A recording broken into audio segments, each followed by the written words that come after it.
ಬರುತ್ತಿರುವುದರಿಂದ ದಯವಿಟ್ಟು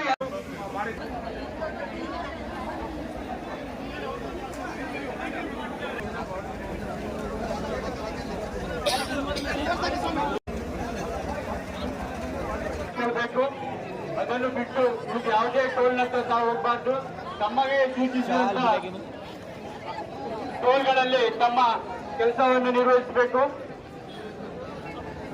ಪ್ರಬಂಧಕರ ಗಮನಕ್ಕೆ ತಮಗೆ ನೀಡಿದಂತ ಪ್ರಬಂಧಕರು ಒಂದು ಕಡೆ ನಿಲ್ಲಬಾರ್ದು.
Oh.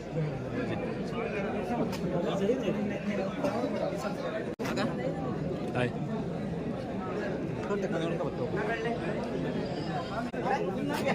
ನಮಸ್ಕಾರ. ಜೈ ಶ್ರೀರಾಮ್. ಜೈ ಜೈರಾಮ್. ಯೂಟ್ಯೂಬ್ ಸ್ಟಾರ್ಟ್ ಮಾಡಲ್ಲ. ಜೈ ಶ್ರೀರಾಮ್.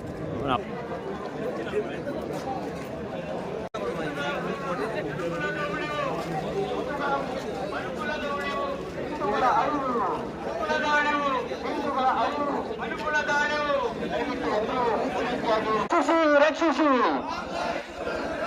ರಕ್ಷಿಸಿ ರಕ್ಷಿಸಿ. ಧಿಕ್ಕಾರ ಧಿಕ್ಕಾರ ಧಿಕ್ಕಾರ ಧಿಕ್ಕಾರ ಧಿಕ್ಕಾರ ಧಿಕ್ಕಾರ. ಆಂಧ್ರದಲ್ಲಿ ನಡೆಯುತ್ತಿರುವ ಹಿಂದೂಗಳನ್ನ ರಕ್ಷಿಸಿ ಹಿಂದೂಗಳನ್ನ ರಕ್ಷಿಸಿ ಹಿಂದೂಗಳನ್ನ ರಕ್ಷಿಸಿ.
ರಕ್ಷಿಸಿ ರಕ್ಷಿಸಿ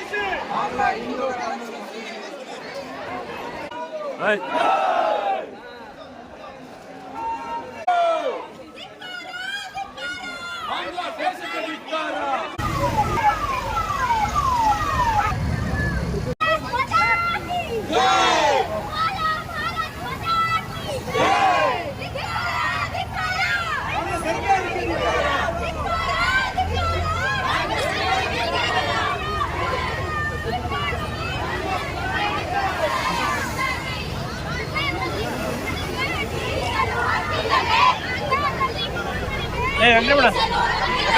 ವೆಂಕಟರಮಣ ನಿಂದ ಅದು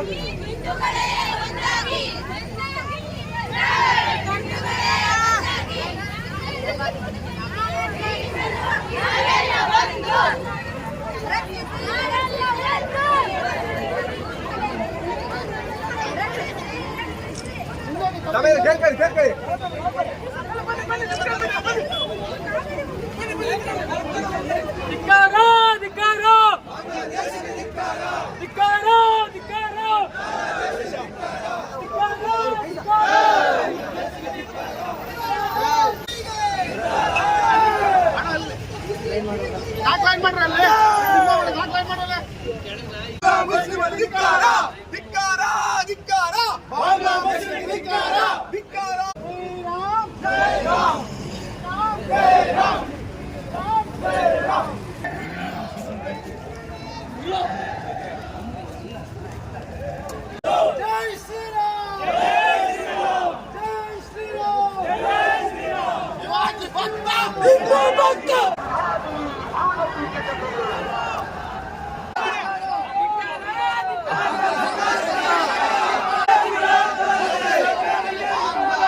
ಕುತ್ಕೊಳ್ಬೇಕು. ಕುರ್ಚಿಗಳು ಅವೆಲ್ಲ ಕೂಡ ಅಲಂಕರಿಸಬೇಕು. ಬಹಳಷ್ಟು ಜನ ಇದ್ದೀರಿ ಇವತ್ತು ಈ ಕಾರ್ಯಕ್ರಮವನ್ನು ಆಚರಿಸ್ತಾ ಇದ್ದೀವಿ ಬಂಧುಗಳೇ. ಹಿಂದೂ ಧರ್ಮ ಎಂದರೆ ಅದು ಮಾನವ ಧರ್ಮ, ಅನಂತ ಸತ್ಯ ಧರ್ಮ, ವಿಶ್ವದ ಪುರಾತನ ಧರ್ಮವಾಗಿದೆ. ಧರ್ಮೋ ರಕ್ಷತಿ ರಕ್ಷಿತ. ಬಂಧುಗಳೇ, ನಾವೆಲ್ಲ ಸಾಕಷ್ಟು ಸಂಖ್ಯೆಯಲ್ಲಿ ಸೇರಿ ಇವತ್ತಿನ ಒಂದು ಕಾರ್ಯಕ್ರಮಕ್ಕೆ ತಾವೆಲ್ಲ ಕೂಡ ಹಾಜರಾಗಿದ್ರೆ ಭೇದ ಮರೆತು ಬನ್ನಿರಿ ನಾವು ಸಮಾನ ಸಾರುವ ಇಂದು ಎಲ್ಲರೂ ಇಂದು ಇದುವೇ ನವಗಾನ, ಇದುವೇ ನವಗಾನ. ಗುರುಗಳಿಗೆ ಫಲಪುಷ್ಪ ಸಮರ್ಪಣೆಯನ್ನು ಮಾಡಬೇಕಂತ ವಿನಂತಿಸ್ತಾ ಇದ್ದೀನಿ. ಬಂಧುಗಳೇ, ರೈತ ಕೊಡುವಂತ ತಾಯಿ ನೀಡುವ ಸಂಸ್ಕಾರ, ಶಿಕ್ಷಕ ಕಲಿಸುವ ಅಕ್ಷರ, ಗುರುಗಳು ನೀಡುವಂತಹ ಆಶೀರ್ವಾದ ಇವು ಜಗತ್ತಿನಲ್ಲಿ ಸಿಗುವಂತಹ ಅತಿ ಶ್ರೇಷ್ಠ ಭಿಕ್ಷೆಗಳು ಅಂತ ಹೇಳ್ತಾ ವಾಗರ್ತ ಪ್ರತಿಪತ್ತಯೇ ಜಗತ ಪಿತರ ಒಂದೇ ಪಾರ್ವತಿ ಪರಮೇಶ್ವರ. ವಿಶ್ವ ಹಿಂದೂ ಪರಿಷತ್ ಹಿಂದೂ ಜಾಗರಣ ವೇದಿಕೆಯ ಸಂಯುಕ್ತ ಆಶ್ರಯದಲ್ಲಿ ಭಟ್ಕಳದ ಹೃದಯ ಭಾಗದಲ್ಲಿ ನಡೆಯುತ್ತಾ ಇರುವಂತಹ ಹಿಂದೂ ಜನಜಾಗೃತಿ ಸಭೆಯ ವೇದಿಕೆಯ ಮೇಲೆ ಆಸೀನರಾಗಿರುವ ವ್ಯಾಸಪೀಠದಲ್ಲಿ ಉಪಸ್ಥಿತರಿರುವಂತಹ ಪರಮ ಪೂಜ್ಯ ಗುರುಗಳ ಮಂಗಳ ಚರಣಗಳಿಗೆ ವಂದನೆಯನ್ನು ಮಾಡುತ್ತಾ, ನಮ್ಮೆಲ್ಲರ ಸ್ಫೂರ್ತಿ ಭಟ್ಕಳ ಅಂದ ತಕ್ಷಣ ಅದೊಂದು ಹಿಂದುತ್ವದ ಭದ್ರಕೋಟೆ, ಭಟ್ಕಳ ಅಂದ ತಕ್ಷಣ ಅದೊಂದು ಹೋರಾಟ, ಭಟ್ಕಳ ಅಂದ್ರೆ ಅದು ಅಸ್ಮಿತೆಯ ಹೋರಾಟ, ಭಟ್ಕಳ ಅಂದ್ರೆ ಅದು ಹಿಂದೂ ಜಾಗೃತಿಯ ಸಂದೇಶದ ಪಂಜನ್ನ ಇಡೀ ಕರ್ನಾಟಕಕ್ಕೆ ಪಸರಿಸಿದಂತ ಪವಿತ್ರವಾದ ನೆಲ ಅನ್ನೋದನ್ನ ಮತ್ತೆ ಮತ್ತೆ ಸಾಬೀತು ಮಾಡ್ತಾ ಇರುವಂತಹ ಈ ಸಮಸ್ತ ಕೋಟಿ ನನ್ನ ಹಿಂದೂ ಸಮಾಜ ಬಾಂಧವರೇ,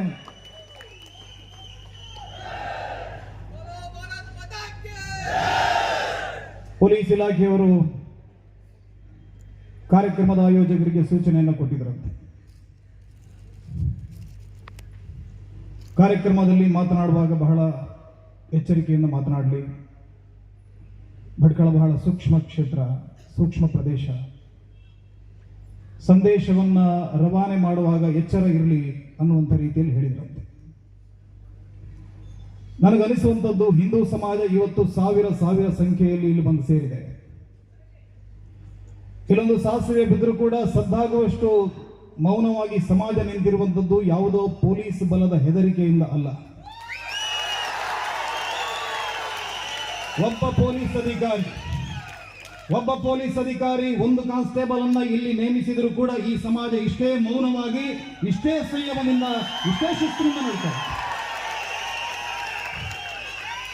ಯಾಕಂದ್ರೆ ಈ ಸಮಾಜಕ್ಕೆ ಗೊತ್ತಿದೆ ಶಾಂತಿ ಅಂದ್ರೆ ಏನು ಅಂತ. ಯಾಕಂದ್ರೆ ಭಟ್ಟ ಕಳಂಕನಂತ ಜೈನ ಶಾಂತಿದೂತರ ಮಣ್ಣು ಭಟ್ಕಳ.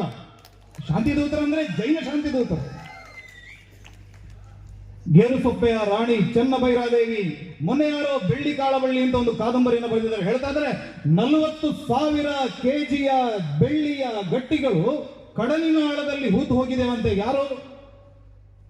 ಭಟ್ಕಳದ ಮೂಲಕವಾಗಿ, ಇಲ್ಲಿಯ ಬಂದರಿನ ಮೂಲಕ, ಇಲ್ಲಿಯ ಕಾಳುಮೆಣಸನ್ನು ವಿದೇಶಗಳಿಗೆ ರಫ್ತು ಮಾಡುತ್ತಾ ಇಡೀ ಪ್ರದೇಶದಲ್ಲಿ ಮುತ್ತು, ರತ್ನ, ವಜ್ರ, ವೈಡೂರ್ಯ, ಚಿನ್ನ, ಬೆಳ್ಳಿಯನ್ನ ಅಳೆದು ತೂಗ್ತಾ ಇದ್ದಂತ ರಾಣಿ ಚೆನ್ನಭೈರದೇವಿಯ ಮಣ್ಣಿದು.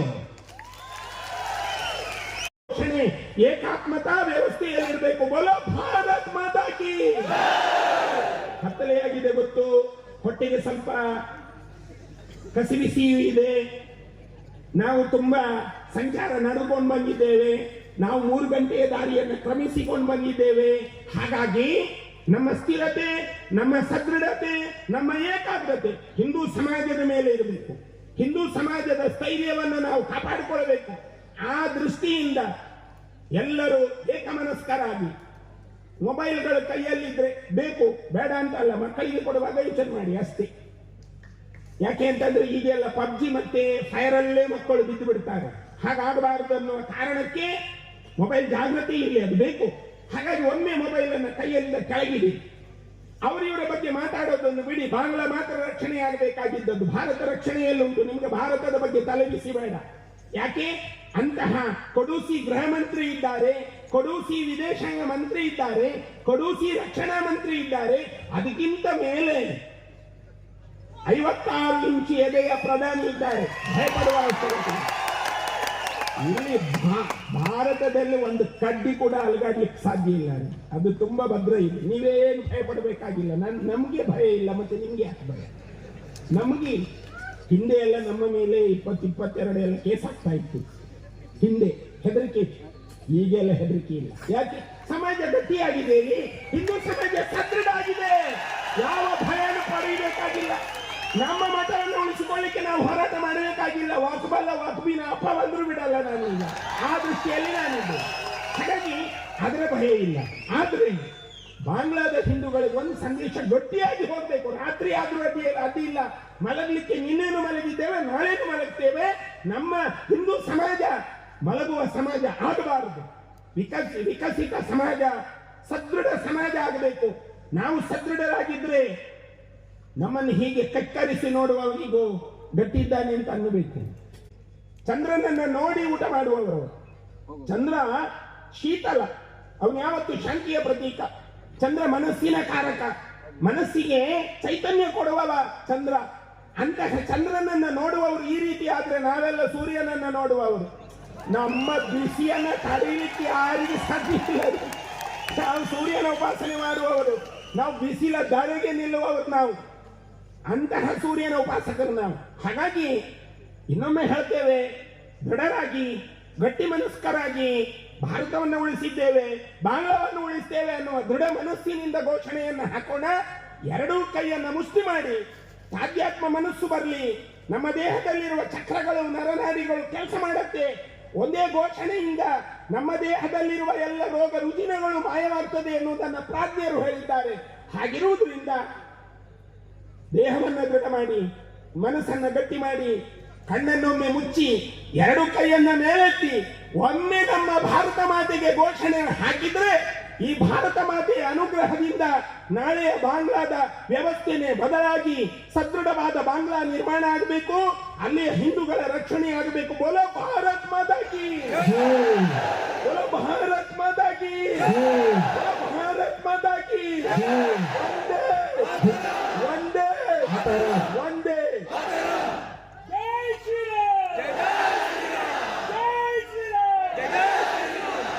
ಈಗ ಶಾಂತಿ ಮಂತ್ರ ದಯವಿಟ್ಟು ಯಾರು ಕೂಡ ಹೇಳ್ಬಾರ್ದು. ಎಲ್ಲರೂ ಕೂಡ ಕುತ್ಕೊಳ್ಬೇಕು. ಗುರುಗಳು ಈ ವೇದಿಕೆಯಿಂದ ನಿರ್ಗಮಿಸಿದ ಮೇಲೆ ತಾವು ನಿರ್ಗಮಿಸಬೇಕಂತ ತಮ್ಮಲ್ಲಿ ವಿನಂತಿಸ್ತಾ ಇದ್ದೇನೆ.